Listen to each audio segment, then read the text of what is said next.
everybody, back for video 2 of 3, and want to talk about Lake Eufaula, Oklahoma.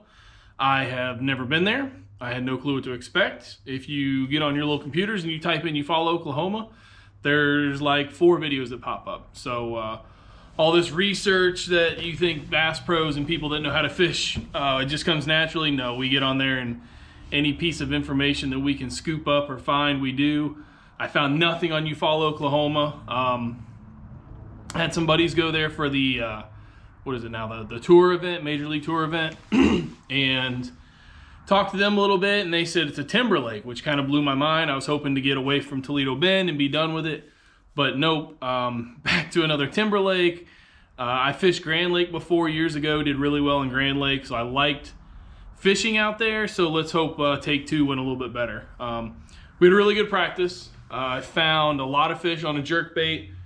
This is the Mega Bass one. It went through hell and back. I was robbing hooks by the end of the week. I was catching some really good fish, like 4+ pounders running points, and wind was blowing a little bit, so I had a little plan, and then I was catching some fish on a drop shot, but really wasn't too concerned. Ran out there day 1, I was the first flight, and was surprised that with 0 wind, I'm talking 0 wind and just boat traffic, those fish had shut down.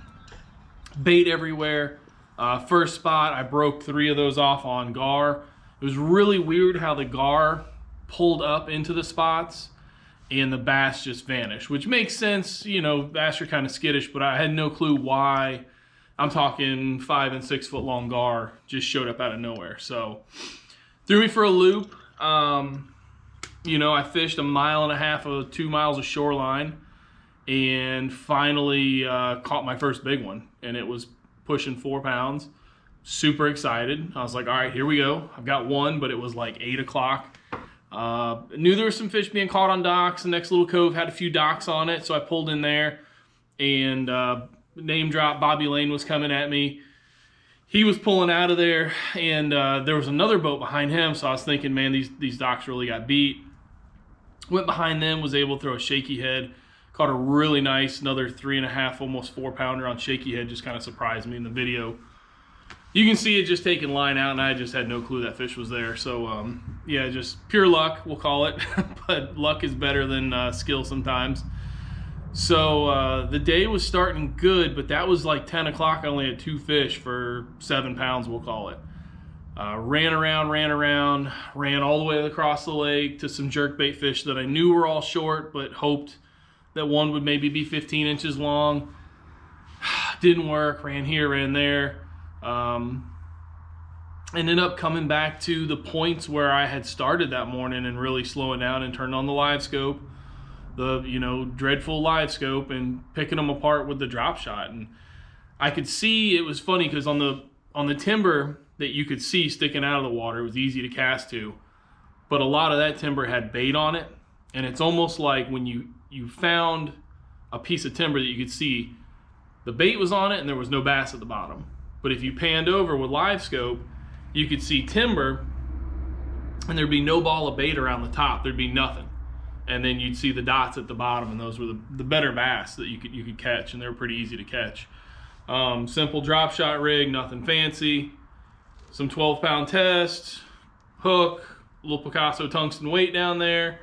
I don't get crazy. I couldn't tell you the distance. The only thing I like to do around those situations is tie your weight knot a little bit weaker knot. That way you're only losing your weight. Tungsten's a little bit expensive, but I'd rather lose my weight than the whole hook and all that. So, you know, we put a lot of fish in the boat that afternoon, but it was a scary morning. Came in, I think, 14.5, 15 pounds. Had me in top 20 day 1.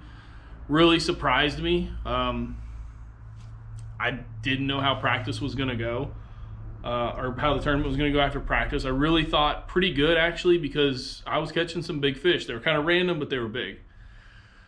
So day 2, this is where it blew my mind. I mean, just absolutely blew my mind. So reverse boat order.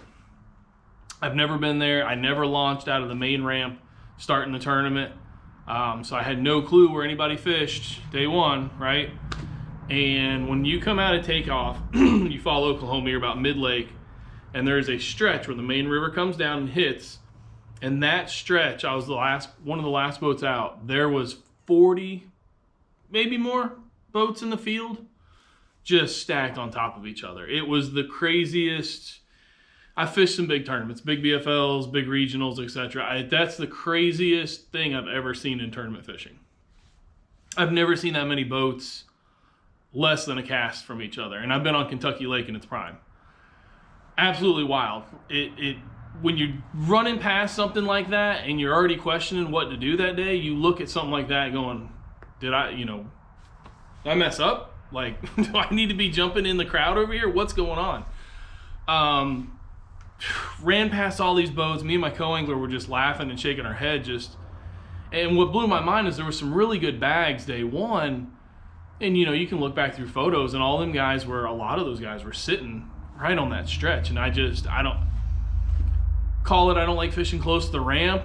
But even if I'd have seen that much stuff in practice, that many people, I don't think I would have gotten into it. It's just it's bad.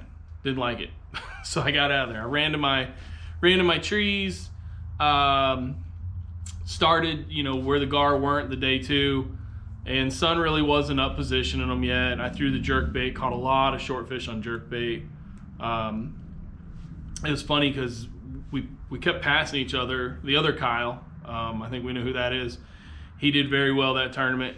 We kept running the same pattern, never seen each other day one. So I think we were just roundabouting each other, and he had a camera boat following him. So we were kind of beating up on the same fish. We talked a little bit on the water. He had a better chance at making top 10 than I did. I told him everything I knew, and it was pretty much everything he already knew. So we just kept rotating it around, and finally, middle of the day, 2 o'clock, I finally got that last keeper in, just throwing a drop shot, just live scope into those trees that didn't have the bait. You could see it real easy. The plain old pole, big wad of bait, looked like a lollipop, I was calling it down there, and those weren't the ones with fish. You'd scan over, there'd be one next to 20 feet of water with a drop off, no bait, no nothing, couple dots at the bottom. You could pan over there, watch them go straight down to it, and your line's taking off the other way. So love it, hate it. I said I needed 10 pounds to get paid. I think I had 10 or 11 pounds. Squeaked out 29th place. It was another paycheck, no complaints.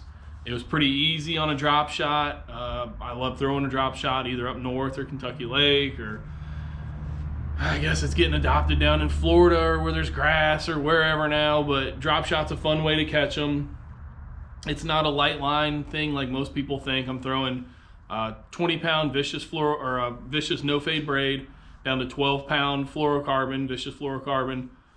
It's not a finesse game anymore. It's a standard that you have to have in the boat.